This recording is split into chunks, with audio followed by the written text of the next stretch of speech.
Blog Talk Radio.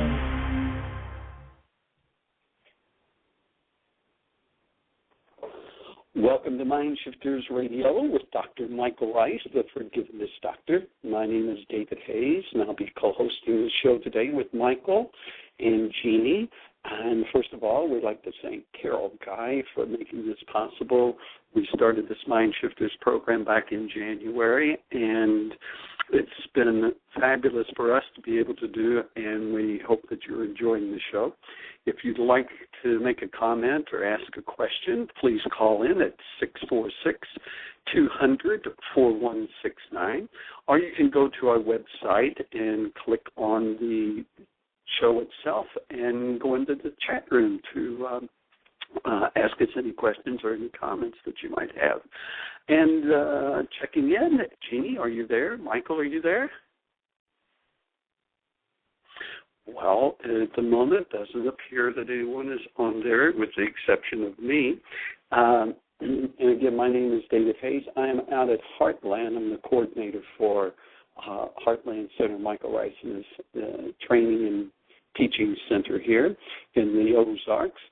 And this work is all based around Michael's work in Why Is This Happening to Me Again? It's from his book, and you can go to our website at www.whyagain.com and download the book complimentary of Michael and Jeanie, and go through and get any of the worksheets, any of the tools that Michael offers. He travels the country and the globe putting on free workshops on his travel. And then we do intensives here at Heartland every summer. We have a 65-day intensive that's coming up. And I'm just wondering if there's anyone out there that has any questions or thoughts. If you would like to call in and check in with us and let us know what's going on. The one thing that I was talking with Michael about earlier, and anytime, Jeanie or Michael, that you come on, just let me know that you are there. Yeah, I'm here, David. One of the things hello, Michael. Wasn't sure that you guys were able to have a connection there. How are things with you today? Good. Connection is spotty at best. It took me several tries to get on. So we're out in the remote parts of California in the Mojave Desert, and not much cell signal. So anyway, It's nice to be here. Welcome, everybody. Welcome. Go ahead, David, with whatever you're saying. Go ahead with whatever you were saying. Well, I was just going to talk about a takeoff from our conversation earlier and from the program yesterday. It might have been yesterday that Dr. Tim Hayes recommended to watch the video, The Mystery of Water, and I have watched that. It's such a powerful, powerful video, and it shows and talks about the work that you've developed here, Michael, in that water, that we are water. You know, we're mostly water, made up of it. The planet's 75% water, and that we're all connected through this liquid gas solid of water. And it talks about how everything, that water has a memory. And since water has a memory, and we're 75% water or 90% water, then we hold memories in our structure with that. And they were showing the pictures and the different things from Emoto's research about taking pictures of water and the thoughts that waters will hold. And it's just referring to the damage that is going on over in Japan with the reactors, and it gives a wonderful illustration about how we do this to ourselves as well. That whatever thoughts that we're holding, that we hold them in our structure, in this energy structure, and it has an effect. Not only does it have an effect on our own personal self, it has an effect on the world and everything through the water. It's pretty amazing. So that's what was going on, what I wanted to talk about, and kind of open the lines up to see if anyone has any thoughts, if they have watched the video, or maybe ask what it is that we're talking about. How is it that we are all connected?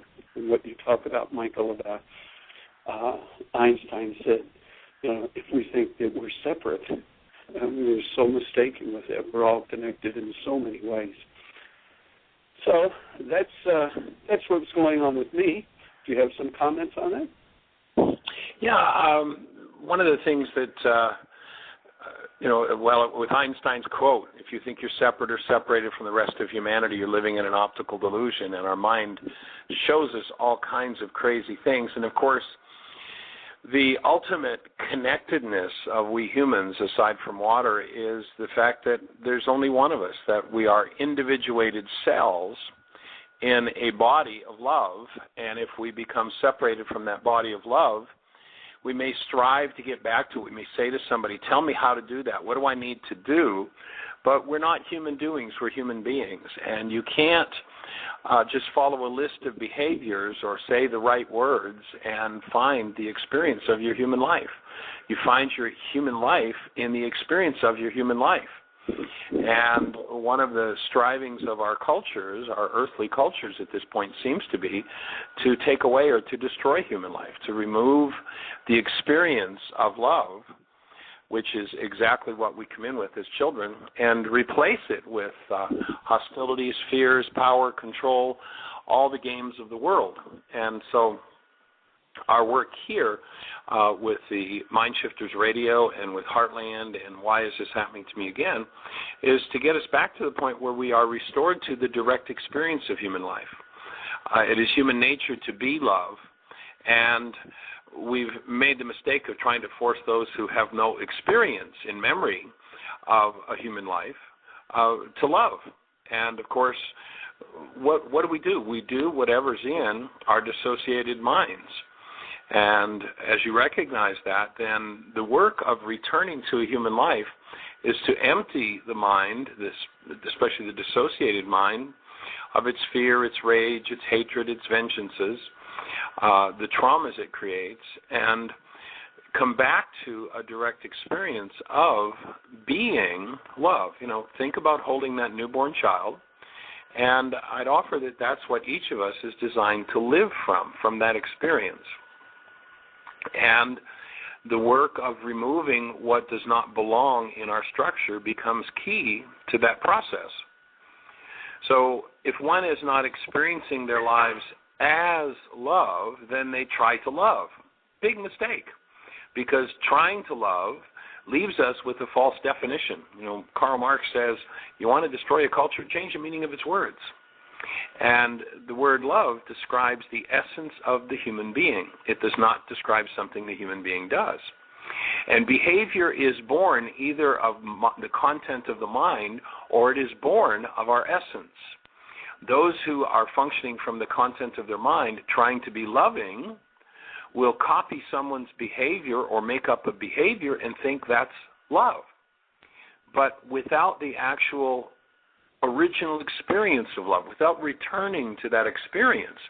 In our culture, we've been uprooted from the experience of our human lives. And without the return to the actual experience of being love, as the newborn is, it's difficult to make something up that looks or sounds or feels loving. And so our work is to inspire people and support people and getting back to the direct experience of who they are. And then you don't have to spend a lifetime struggling to live up to what someone taught you was a loving thing to do. It will be naturally born of your being. Yeshua's work was about taking people back to the direct experience of being. And those who had no direct experience of being wrote his words down. And then translators came along with no direct experience of being and translated his words and made up a whole story that simply does not describe accurately the essence of a human life. And so when we bring that essence of human life to everything that we do, including this bag of water that we walk around in, essentially your so-called body, depending on whose numbers you take, is somewhere between 70 and 98% water. and that water holds memory. That water is a key to life. And when we bring love, a lot of the focus in the whole water game is, well, now I'll go out and get some really great water that will bring love to me. And that's good. It can support you because energetically it is supportive. But what you want to do is you want to bring being to the water. You want to bring being to this bag of water that you call your body-mind unit. You want to bring being to this person that you're in relationship with. You want to bring being to all of human life and all of non-human life on the earth. And as you do, everything around you starts to transform. In the ancient scriptures they said, be transformed by the renewal of your mind. And it is the mind energy that comes, the original mind energy that comes from our being, that is designed to inspire and create a human life. And so, if you're new to the show, we invite you to jump on the website www.whyagain.com and download. Go to the right-hand side, and you'll see a link on the website that Jeanie has so brilliantly put together. You'll see a link that says Download Worksheets. And the first two links under that particular link will give you a copy of Chapter 24 from my book, which is an explanation of how to use the worksheet. And the worksheet process itself is the second link. And begin to use that to remove the things that are unlike your human life literally from your bag of water, from this body-mind unit that is primarily water and holds the memory of what's happened in the last 1,000 generations. And as you start to undo that, you get to bring an active, present human life to every experience that you have. And it transforms everything. It transforms absolutely everything. Mimicking somebody else's loving behavior does not produce the experience of a human life. One who admires or tries to copy another who's done what they want to do while having a dissociated mind that has hostility or fear in it is kind of like a vain symbol. It plays out this attempt, but behind it is not the active presence of a human life. And so we're looking to support people in actually functioning from a human life, and instead of playing out the dynamics that are hidden underneath the surface in us all. And so that process of understanding water and its role is most important, and one step higher is claiming and living out of your human life. What was the most important thing? I haven't gotten to watch the video that you were talking about yet, David, but what was the most important thing you feel that you saw in that video? It was about the holding the memory, that water actually holds the memory, and then they talked about how to change the structure of that. And what I was noticing was, and picking up on, was that I also have to remove the pollutants that's been put in the water. Just putting, as you talked about, just putting like clean water into it, that helps with it. That's part of the process. And we have to remove all of the things that have been put into the water. That's the work. It's just not going to do it. Now, the water will get back to its true nature. And in doing that, though, there's a lot of things that through that process kind of get destroyed. They were referring to it, that's like with the tsunami, with the all the different things that happen.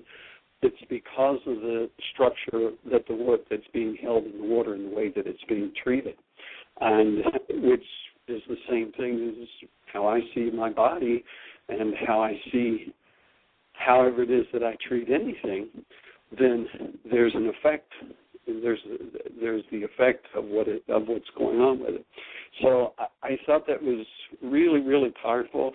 That it's a wonderful tool for me. What I'm doing now is that I'm being very conscious of the water and honoring and respecting it in every aspect, just as a way of practicing consciousness. There's so many distractions out there that always take me away from, not take me away from, just get caught up into the world. And so I've decided that I'm going to do certain things with water as I look at it. And there was a prayer for water that Emoto had asked for people to do yesterday, and I had caught it a little bit late, so I wasn't part of that overall. And I, with your work and with the way of languaging, there were some things that he put in there, and he talked about forgiving, to ask forgiveness of the water. And so I decided that, I'm going to word it a little bit differently. So I wrote a prayer out for it, and it goes something like this. I haven't quite refined it. It said that I apologize for neglecting and abusing you, and I thank you and I appreciate you and all that you have done. And so that's the way that I'm looking at water, to practice being conscious when I get a drink of water, or if I'm using water to take a shower, whatever, is to be appreciative of that. When I'm being appreciative of that water, since I am the water, I'm also reinforcing that within myself. So it's just a little exercise that I'm doing with it. It just woke me up to this thing of being connected with everyone through water. I mean, how should that has to be true? It just has to be true.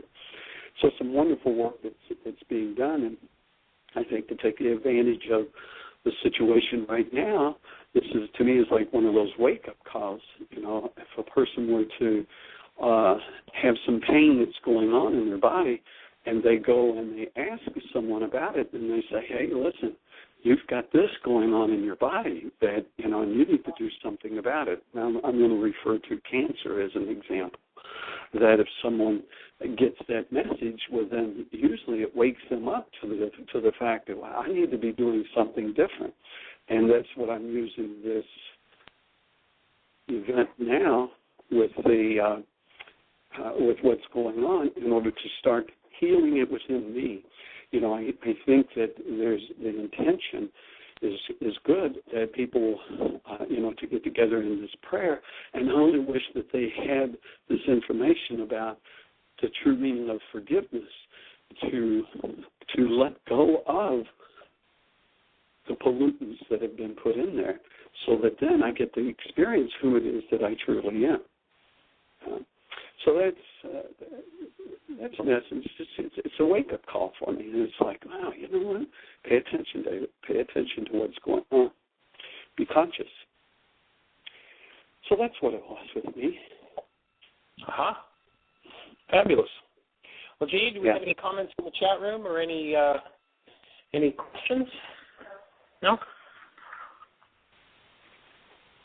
Well, you were talking about maybe it wasn't the live you I was thinking about, but it was the recorded you that I've been listening to. And one of the things that you talk about is that, we can have all of the great intentions in the world, and what is it saying about the road to hell is paved with good intentions? That if we don't take some action, if there isn't some action actually putting it into the act of it, then nothing really changes. It's maybe a temporary fix for feeling good for a moment, and it really is about taking some action. Putting the pen to the paper, actually exchanging with someone by reading a commitment to them out loud, either in their presence or not in their presence. There's so many tools that you have to offer them, Michael. It's like if everyone would just take and do one thing, if they only just really called someone today and said, I love you, or to exchange in a level of appreciation. One of the things that I took from the movie yesterday was Emoto said, David? Put two words. Pardon me? Are you on the speakerphone? Yeah. Let me change. Oh, you're pretty distorted. Okay. So one of the things Emoto said on there that I took from it was that it's more powerful to put two words together. It's like we could say love, and if we put love and appreciation, and this is my interpretation with it, this is what I'm implementing in my world, is that love and appreciation. And I was thinking about so often that people say, thank you, and that's all. And so now I'm going to encourage myself personally, but then I'm going to say, thank you, I appreciate what you did, or thank you, I appreciate that. He said that to put two words together with it really strengthens the vibration with that. And I thought, wow, how cool would this be? And you know me, Michael, where I go with this, it's like, okay, if we could just get this into the service world, its service being everything from the person that's in the grocery store to the person that's driving a cab, that from so often within people say thank you when they check you out. And I thought, if they just used language, thank you, I appreciate you coming in. It used to be that way. It really used to be that way, and it's like, what's going on? What's happening with it? So I'm going to start implementing that with a thank you, and the purpose of my thank you, to acknowledge what it is that I'm appreciative of. Just in doing that, it's going to strengthen it within me. Strengthening it within me strengthens it within everyone. So there's something I was going to read here. Just give me a moment. It's something that you had. And I'm sending this to you, Michael. It's a copy of what you had. And it's on the education. Yes, we need education. The average American 18-year-old has spent about 18,000 hours watching TV, 12,000 hours in school, 3,000 hours interacting with parents. The top disciplinary problems in the public school system are, in the 1940s, the top problems were talking in class, chewing gum, making noise, running in the halls, getting out of turn in line, wearing improper clothing, throwing paper on the floor. In the 1980s, and I would imagine this has changed just a little bit, the top problems in the schools were drug abuse, alcohol abuse, pregnancy, suicide, rape, robbery, assault, burglary, arson, bombing, murder, absenteeism, vandalism, extortion, gang warfare, abortion, and venereal disease. So this education, educating myself, educating my mind, and the definition, thank you so much again for inviting me to look at what words mean, and that word education is educar, to draw out, to draw forth. Then it's like, okay, well, where does that begin? Where do I begin drawing this education? Well, I want to draw it from within me. So it involves me taking the action. What's the action? That when I say something to someone and I say thank you to them, I tell them what I'm thankful for. It reinforces it within me, within myself. So surely I've stirred someone up out there with this little curiosity about what is he talking about. Take a look at all of the problems, quote, unquote, that are manifesting out there, that the world continues to create based on just over the last 50 years. It's amazing. It's just amazing what's going on. So I invite you to get involved, begin with yourself, and learn the word forgiveness and learn how to forgive. When you learn how to forgive, it's removing everything that doesn't belong. And, so the power of words. Anyone out there, did I stir anything up? Well, if you look into the ancient scriptures, You hear Yeshua saying that the power of life and death is in our words. And the reason for that is because our words represent frequencies we're engaging in. And when we engage in frequencies of death, things like hatred, vengeance, gossip, slander, viciousness, those words are literal energies. And what the cell biologists are now proving to us is that when you think a thought, you produce a molecule, a neuropeptide in your structure, and that neuropeptide circulates around in your structure until it finds a cell with a receptor site that matches, and the cell then copies that frequency chemically in the cell, and so we get to live with the chemistry of our words. And as you recognize that and select consciously the words you will use, whether it's words that you use to someone when you're saying thank you, whether it's words that you use when you're addressing a challenge with someone, that, you know, the culture almost teaches that, well, you just have to get vicious, you have to get mean, you have to get angry. And the truth is, if you speak words from a space of love, you'll find that you produce much more powerful results. But what tends to happen in our human cultures is because we've lived without forgiveness, because we haven't known how to remove what never belonged, there's a cumulative effect from generation to generation of the words based in hostility and fear. And when we engage in those words, we literally store them in our cells, in our genetics, holographically, and then we produce results that are consistent with those words.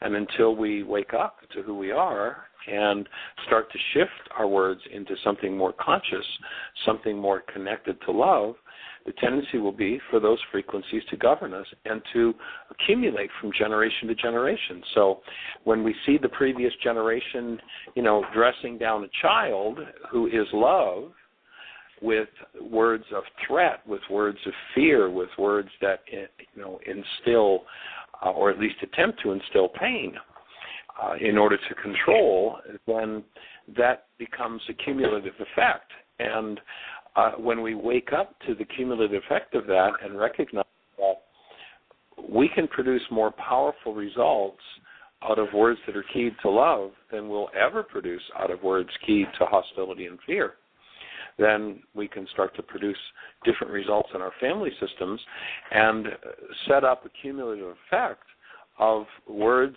literal frequencies, energies in the cell, in our physiology, in the water of our bodies that are loving and constructive. And as we do that and combine that with the willingness to collapse the dissociated mind, to collapse the parts of ourselves that hold hostility and fear, and to start to review those frequencies, those literal energies that come out as words, especially under stress. You know, we see people who, well, you know, I want to be loving. That's what I'm committed to. But then when the stress is up and the chips are down, the words turn back to whatever's in the genes. The words turn back to whatever's in the good old family feeling. And to discipline oneself to remove those words is to create a space where we can bring forward a human life, and then our words will source from being, and they will, and sourcing from being, they will be words that carry the frequency of love. And so it's more than just a practice of saying the right words. It's really the practice of removing the frequencies, the memory of the words from this water system that we have called the body, removing the memory, that is forgiveness, that has been accumulated over 1,000 generations. You know, you look at the insanities that have been done on this planet in the last 200, 300, 400, 500 years. You know, the people who study murder tell me that I was doing some research recently, and they say that there have been documented over 200 million murders in history, and 130 million of them happened in the last century. There's a cumulative effect.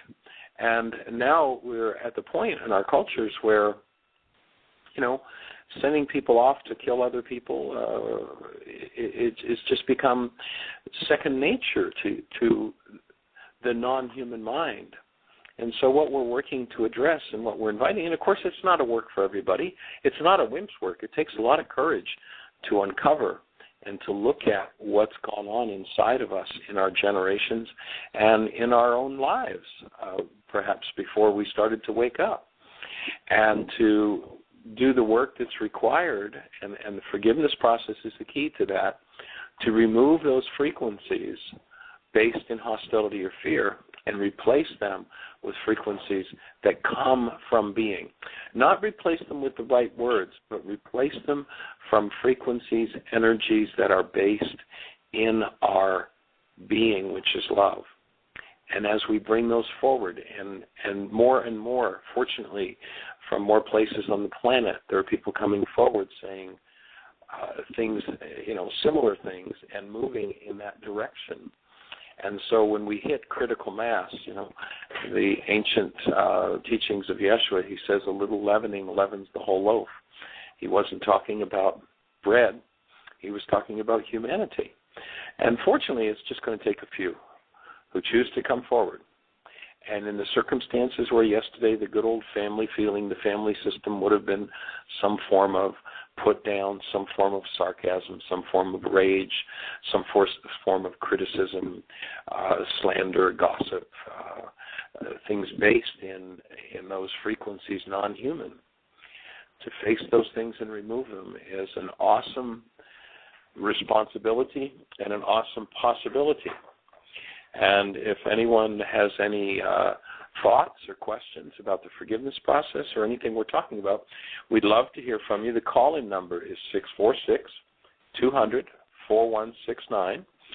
And we'd like to mention Carol Guy, who hosts our show on Earth Angels Radio, for being so kind and cooperative as to assist us in bringing this opportunity forward to create support for anyone and everyone on the planet who's interested in learning the tools of forgiveness and moving through the non-human aspect of the experiences that the world tends to show up with and tends to walk. Hey, Michael. So, thank you, Carol Guy. Hey, Michael. Yes, sir. Yeah. When you were talking about the words and how they trigger and resonate certain things, one of the aspects of communication, or one of the ways that we communicate, is with our words. And then, as the research talks about it, that actually only 7% of our words are in the communication, that they say about 38% of it is in the tonality of how it is that people are, and then their body language, which is a reflection of what it is that's going on, and not an exact science, and it does.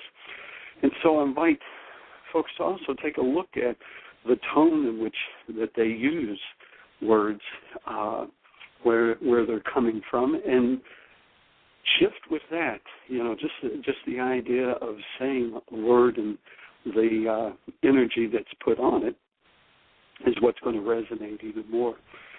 For someone to say, "I love you," versus saying, "I love you," there's a big difference. The word is there, only the tonality, if it's not matching up, then you might want to just look and do some exercises about doing that, sitting and being gentle and loving, respectful with someone. Right, and I think David, what you're really speaking of there is exactly what I was saying before. Does it come from being? If it comes from rote memory, where while you're supposed to say this, then there's a certain tone that comes with rote memory, and the tone is the same as the frequency that it went in with. So if it was just, we say thank you because you're supposed to do that, as opposed to a genuine frequency coming from being. Again, oftentimes family systems try to teach children to say the right words instead of teaching them how to live as love, as human beings.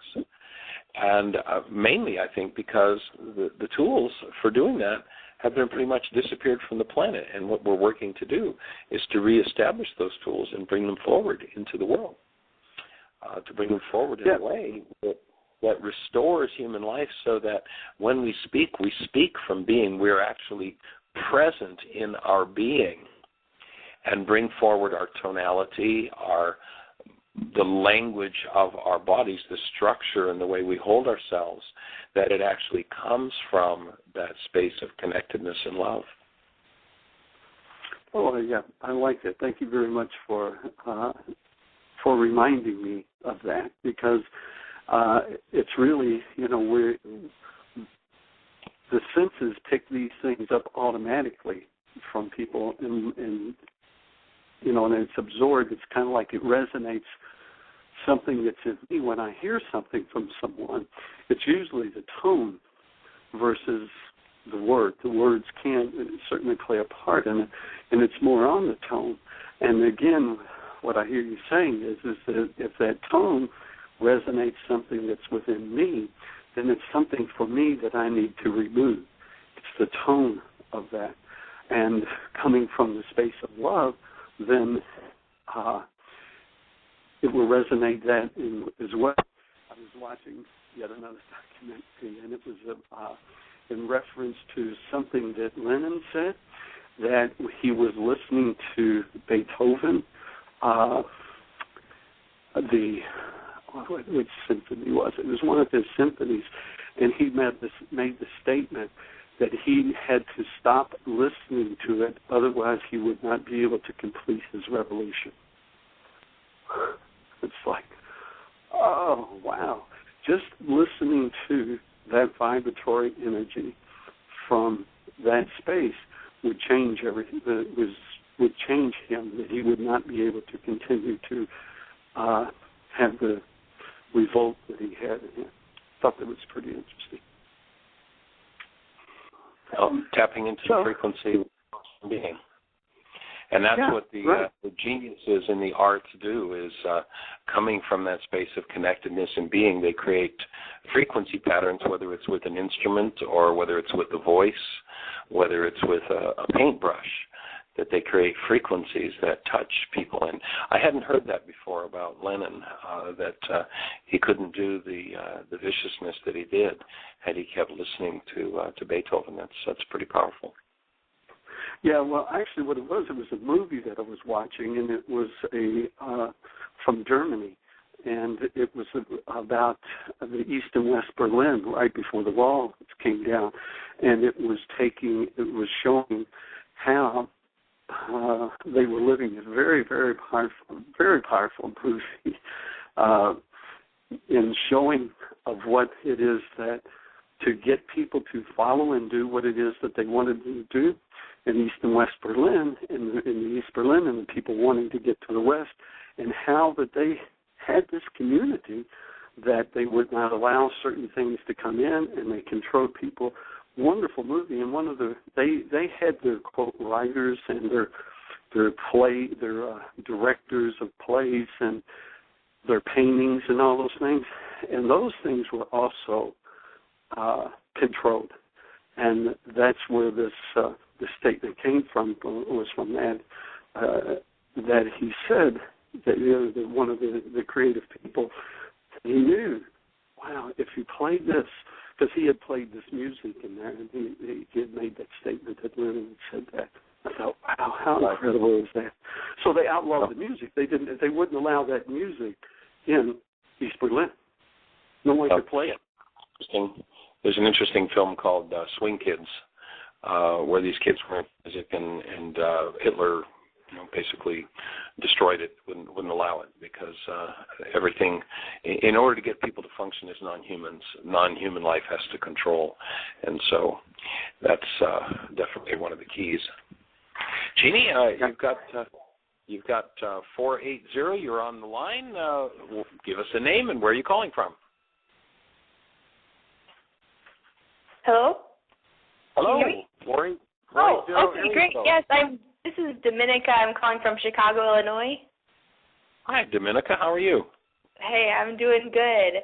I had a question about the forgiveness process. Could you talk more about that in more concrete details, about how one can get to that being place, especially if you've had past trauma or past experiences that have been destructive.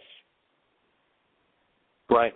Well, have you downloaded the reality management worksheet from the website and read that chapter 24? Chapter 24, no, I haven't, but I will. Well, if you go to www.whyagain.com, on the right hand, you see a link that says Download Worksheet. And so if you click on that, the first link that you can click on is a set of instructions for how to do the forgiveness process from the Aramaic. And then the second link is an actual copy of the reality management worksheet, which is the forgiveness process that we've developed out of the Aramaic. So what you might want to do is to download those two items and start to work with that process. That's the core and the key tool, or one of the key tools that we use. And as you use that process, you can you'll come to a different type of experience of what forgiveness means. There is a link, and let me just ask Jeanie if she knows offhand the date or the name of the show, because there is a show that you can download where we went through actually step by step the whole reality management process. We had someone who volunteered to do a worksheet on the radio show, and we walked them through each step. And so, Jeanie, do you have the information on just which show that is? It's on the archive. There's marks that it's an interview with Pamela Gregory. Okay.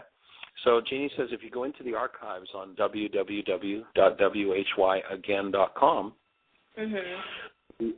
under MindShifters Radio, there's our archives, and there's an interview with Pamela Gregory doing a worksheet. And Pamela was the person who volunteered, and it'll walk you through the whole process. So, and what I would love it if you would do is if you would download those items and work with it, and then if you have some specific and or concrete questions about how to do the process, we would love to support you and answer those questions, because they refine the process. And so February 22nd is the date of the archive item. I'm looking through the archives. Where is the archives on here? Because I'm on your website now. Okay. And with the archives by to the right. Click on the right. Click on MindShifters Radio. Is it on the right, Jeanie, or is it in the center? No. Okay, on the right, MindShifters Radio. And then scroll down to archives under MindShifter Radio. Okay. And then you'll see an interview February 22nd that we did with Pamela Gregory, a young woman who's doing our work in Florida, who's also doing global forgiveness work, and she was our volunteer that day. So that walks through the process. And then, again, if you would check that out, it isn't practical with the time we've got left to go through the whole process in terms of how it's done. But those archives are there, and any refinements, any support, any assistance, any question that you have on doing the process, we would be absolutely delighted to support you and answer those questions. Wonderful. Thank you very much. All right. Awesome. Thank you for your call. We're glad you're listening. Bye. Blessings. One more touchdown. Great. It's fabulous. Thank you. That's wonderful to know that someone is willing to have the courage and then to take the courage to do the work, because that's where it's at. It's that action. So that just made my radio show today. Made me being on the radio show. It's like, wow, that's really cool. So anyone else? And, you know, the core of the whole idea of forgiveness, you know, I've been doing this work for about 40 years, and some 22, maybe 23 years ago, I started to look over the years at what was the key to healing? What shifted those things that just occupied people's lives and minds for years and years and years, whether it was, you know, a traumatic event, maybe some form of abuse that they'd experienced as they were in childhood or younger. Was it a genetic predisposition towards something? Was it the loss of a relationship or a job, or whatever it was? And to recognize that our this body-mind unit, we started out the show talking about the ability of water to store memory, held memory of those things, and that when we function out of the memory of those things, we're functioning out of a memory. And memories are changeable, especially the emotional impact. And I mean, I could go through 1,000 stories of people with some of the most horrific experiences you could possibly imagine. And, in fact, something we see fairly often in our work is people who come to a workshop and after the workshop or a week or a month or 6 months later contact us and say, I was planning on committing suicide that day. I was going to kill myself that night. We've heard that so many times. And it was over literally a memory, which is energy, which is frequency stored in the structure that ran their so-called thinking processes. Once they accessed the technology with which to remove the difficulties, and that's what forgiveness is. The Greek interpretation and translations in scriptures removed us from the original teaching, and it taught us that, somebody else did something really terrible, so you forgive them, you let them off the hook. That is fully intact, the memory, the energy, the pain, the trauma of whatever that particular experience was. In ancient Aramaic, which is the root of what we see coming out of the Greek scriptures, that's not what they taught people to do. They taught people how to apply forgiveness to that which was stored in memory, that which ran the feeling nature, that which interfered with physiological processes. They showed how to remove those things and take us back to the active presence of the human life. And what became clear to me as I start to look over the years was the core and the crux of healing, and it sort of really shifted the direction of my work, which has happened many times over the years. What became clear to me was that if we could take a memory, if we could bring as fully as possible the memory of that experience with all its trauma, with all its presence, with all its pain, if we could bring that forward, if we could just get what they called in the ancient teachings the veil of the temple to open, the barrier between the subconscious and the unconscious, and access that which was in hiding, ran people's conscious processes. And do that when love is active and present. And the meeting of those two things dissolved the trauma. The meeting of those two things removed the traumatic energy from the memory bank. It didn't mean people forget about the event that had happened, but what would occur was they could remember it with a sense of love. And it didn't mean they didn't learn lessons from it, but they weren't lost and trapped in the trauma of it. So ultimately, no matter how terrible the thing is that was done to you, or, in turn, how terrible the thing is that you've done, if you'll take that forgiveness and begin to use it, you will experience a shift and a return to being, a return to your original essence created. And it's easy to establish what your original essence is. All you have to do is hold a newborn. And you'll have a direct experience of what love is, of what a human life is. And when you can bring that human life forward in the presence of any form of hostility or fear, trauma or pain, it will begin the dissolution of that trauma or pain. Now, it seems like, but that's impossible. How could you do that? Well, that's what the instructions are for. That's what the worksheet process is for. And that's precisely how it's done. It's a step-by-step. And it isn't, as I said earlier, it isn't a work for wimps. It takes real commitment to be willing to access those things head-on, full force, instead of holding them at an unconscious level where they impact everything that goes on in your life. That you bring those things forward fully in the presence of love, and it literally dissolves the trauma aspect. There's a wonderful line in the Course in Miracles that helped to open a space for me in understanding that. And what it says is, you need not seek for love. You need only seek, find, and release the barriers you've built within yourself against it. And as you do, you come back to the experience of love 24/7, 365, no matter what's happening in your world, and you experience your life from the presence of love. We have habitually been forced into experiencing it out of the memory bank of the generations. And we've been taught that that's how survival happens, that you need to have those hostilities, those fears in the real world, because they'll protect you and keep you safe. Well, excuse me, but you don't need fear to know that if you get too close to the edge of a cliff, you're going to fall over. You know, intelligence dictates that I don't need fear to know the edge of that cliff can be dangerous, so I stay a step back. I don't need fear of a flame to say, there's a stove over there, I think I'll go stick my hand in it. I don't need fear to say, no, we're not going to stick our hand in the fire. It's intelligence. It's our innate intelligence that guides us in those things. So hostility and fear has been far overrated by the world. And it's time for us to recognize the power of our human lives to bring change and to shift these things through the active presence of love. That's where the real power is. You know, if you want to watch a really awesome display of that, the film Gandhi is absolutely amazing.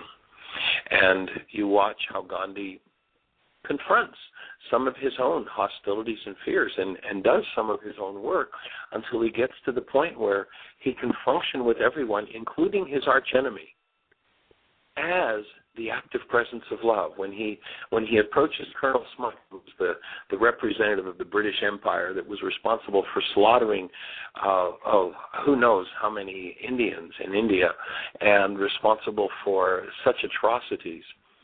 And he goes to the man who's the quote-unquote archenemy, and he says, I hope this doesn't come between us as men, but I can't agree with or cooperate with your insanity, but I honor you as another human being. And as you recognize that that's what we are designed to function out of, then a return to that human life becomes key. When we are uprooted from love, and that seems to be the specialty of the world. Every newborn comes in exactly the same energy, and it is the awesome presence of love. And the world does its best to uproot us from that, to bring hostility and fear forward as though hostility and fear was valuable and was useful for survival. Excuse me. The active presence of your human life is 1,000 times more useful for survival than any form of hostility or fear.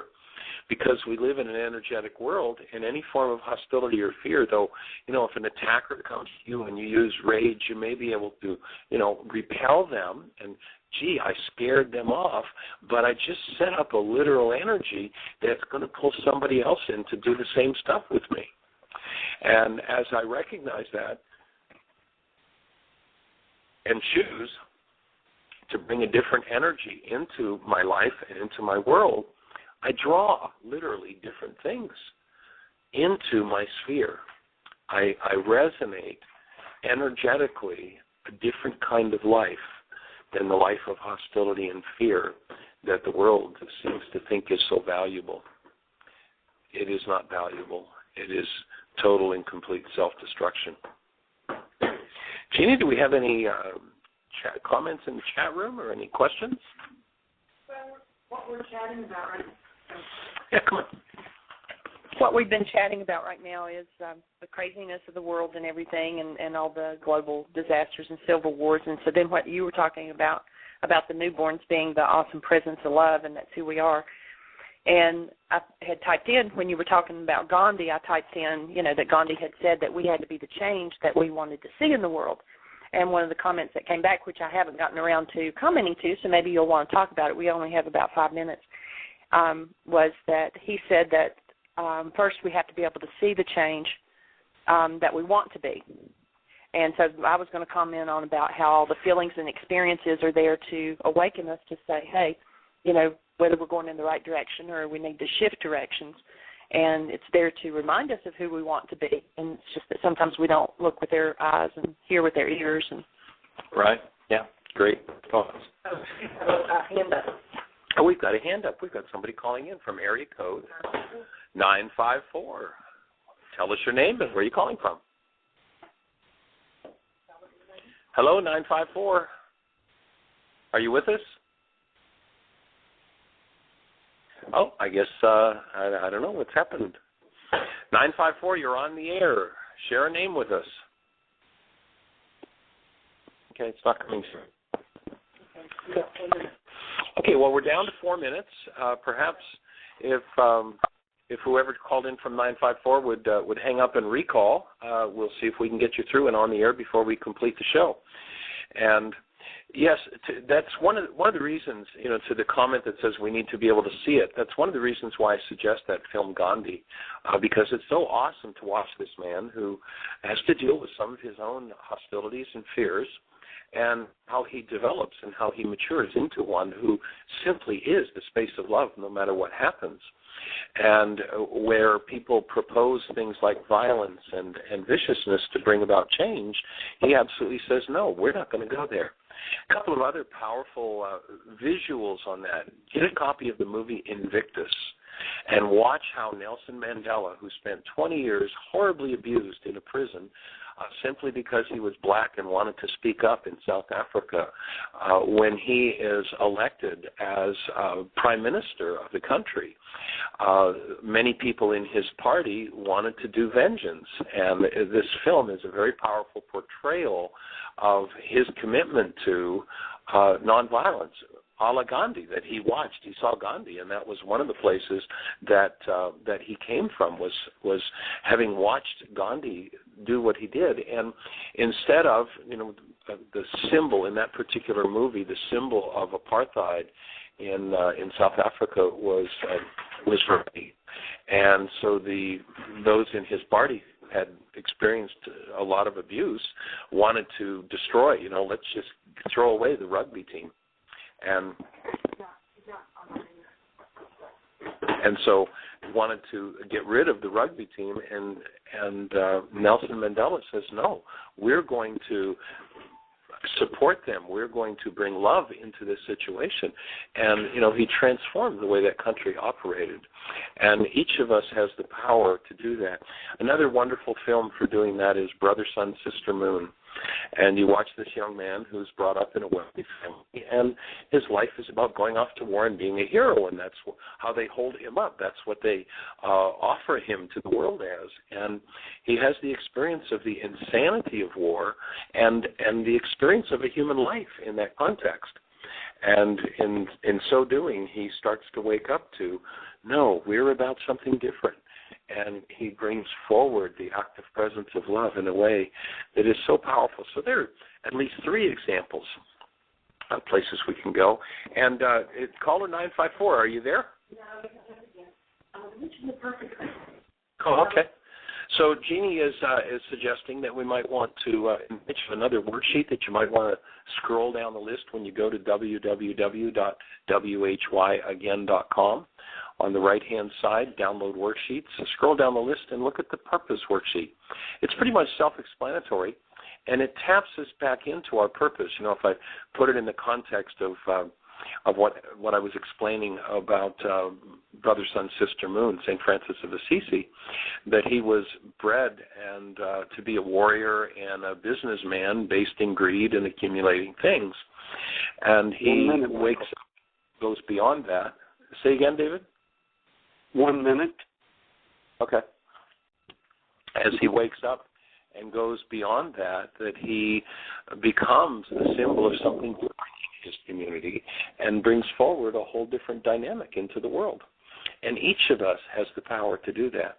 And, of course, by having these great minds and these great beings that have come forward and brought to the world a visual of how to live an actual human life is key. And then to go back to the teachings of Yeshua of 2,000 years ago, for how to remove from this mind those frequencies that never belonged in this mind.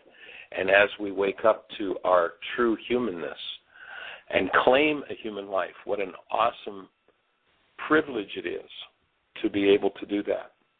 And so our support for each of you that's on the show today is that you live the best year yet of your eternal life, and that we join you in the experience of a human life, the experience of the active presence of love, whatever has gone on in your family culture or your cultural system, and you overcome. In the ancient scriptures they talk about, it didn't give me any notice.